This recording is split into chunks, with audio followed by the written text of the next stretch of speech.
Sa number 5, masobra sa 4 million pesos nga balor ang suspected shabu nakuha sa Bacolod.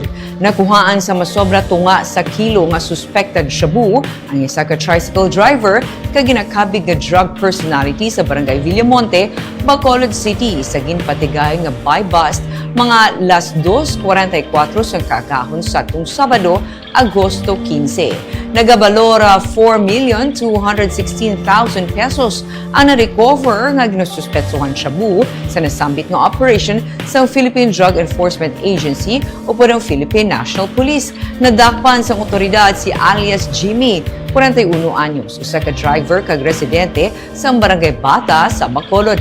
6 ka pinutos kag 4 ka pakete nga may unod nga suspected shabu, cellphone, buy bust money, belt bag, 15,000 pesos kag isa ka motor ang nakumpiskar halin sa subject.